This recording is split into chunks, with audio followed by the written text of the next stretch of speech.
இன்னைக்கு வீடியோவில் baby potato fry சட்டுன்னு 10 நிமிஷத்தில் எப்படி பண்ணுறதுன்னு தான் பார்க்க போகிறோம். இந்த பேபி பொட்டேட்டோ ஃப்ரை சாம்பார் சாதம், ரச சாதம், தயிர் சாதம் எல்லாத்துக்கூடவும் சூப்பராக இருக்குங்க.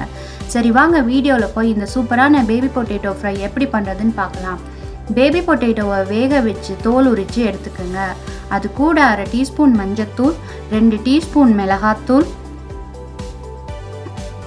1/2 டீஸ்பூன் கரம் மசாலா, உப்பு தேவையான அளவு, 1 டேபிள் ஸ்பூன் அளவுக்கு கடலை மாவு, 1 டேபிள் ஸ்பூன் அரிசி மாவு. இது எல்லாத்தையும் போட்டுட்டு 2 டீஸ்பூன் ஆயிலும் சேர்த்துக்கிறோம். ஆயில் இந்த பைண்டிங்க்கு ரொம்ப யூஸ்ஃபுல்லாக இருக்கும். இப்போ எல்லாத்தையும் ஸ்பூனால் வச்சு லைட்டாக ஃபஸ்ட்டு மிக்ஸ் செஞ்சு விட்டுடலாம். அதுக்கப்புறம் நம்ம கையை யூஸ் பண்ணி எல்லாத்தையும் நல்லா சமமாக மிக்ஸ் செஞ்சு விட்டுக்குங்க. இப்போ மசாலா, கடலை மாவு எல்லாம் நல்லா ஈவனாக மிக்ஸ் ஆகிடும்.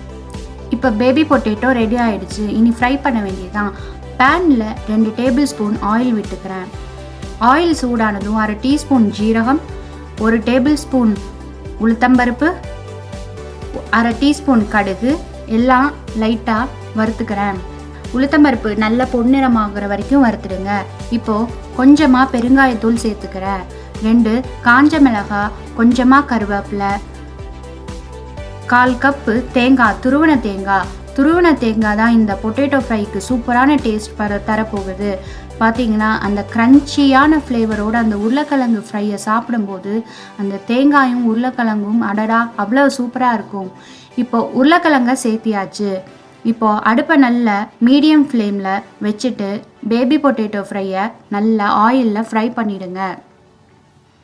இப்போது பார்த்தீங்கன்னா 10 நிமிஷம் ஆச்சு. நான் சொன்ன மாதிரி கரெக்டாக 10 நிமிஷம்தான். பேபி பொட்டேட்டோ ஃப்ரை நல்லா ஃப்ரை ஆகிடுச்சு. கடலை மாவு, அரிசி மாவெல்லாம் சேர்த்ததுனால நல்ல கோல்டன் கலரில் வந்திருக்கு. இனி என்ன, அடுத்து சுட சுட சாம்பார் சாதமோ, ரச சாதமோ, தயிர் சாதமோ வச்சு இந்த பேபி பொட்டேட்டோ கூட சாப்பிட வேண்டியது தான் பாக்கி. நன்றி. இந்த வீடியோ உங்களுக்கு பிடிச்சிருந்தா லைக் பண்ணுங்கள், ஷேர் பண்ணுங்கள், கமெண்ட் பண்ணுங்கள். மறக்காமல் யுகாஸ் உலகம் யூடியூப் சேனலை சப்ஸ்கிரைப் பண்ணுங்கள். நன்றி, வணக்கம்.